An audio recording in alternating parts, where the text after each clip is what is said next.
মৃত্যু ভয়ে হাসপাতালের আন্ডারগ্রাউন্ডে আশ্রয় নিয়েছেন ইসরায়েলের প্রধানমন্ত্রী বেনিয়ামিন নেতানিয়াহু। চিকিৎসা চলাকালীন হামাস তাকে লক্ষ্য করে রকেট হামলা চালাতে পারে এমন আশঙ্কায় জীবনের নিরাপত্তার কথা চিন্তা করে তাকে সুরক্ষিত আন্ডারগ্রাউন্ড ওয়ার্ডে রাখা হয়েছে।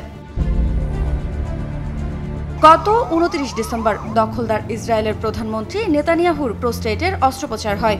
জেরুজালেমের হাদাসা মেডিকেল সেন্টারে হওয়া অস্ত্রোপচারটির পর সেখানেই অবস্থান করছেন তিনি। তবে ফিলিস্তিনি সশস্ত্র গোষ্ঠী হামাস বা ইয়েমেনের হুতি বিদ্রোহীরা রকেট হামলা চালাতে পারে এমন আশঙ্কা থেকে নেতানিয়াহুকে হাসপাতালের আন্ডারগ্রাউন্ডে রাখা হয়েছে। বিষয়টি নিশ্চিত করেছে ইসরায়েলের প্রধানমন্ত্রী দপ্তর। নেতানিয়াহুকে গত মার্চেও ছুরি-কাঁচির নিচে যেতে হয়। সেবার তার হার্নিয়ার অস্ত্রোপচার হয়। ওই সময় বেশ কয়েকদিন সরকারি দায়িত্ব পালন থেকে দূরে ছিলেন তিনি।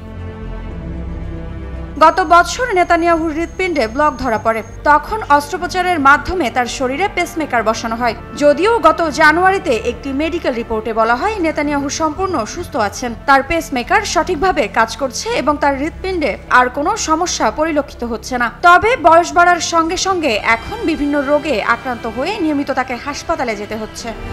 মৃত্তিকা বিশ্বাস, নিউজ 24।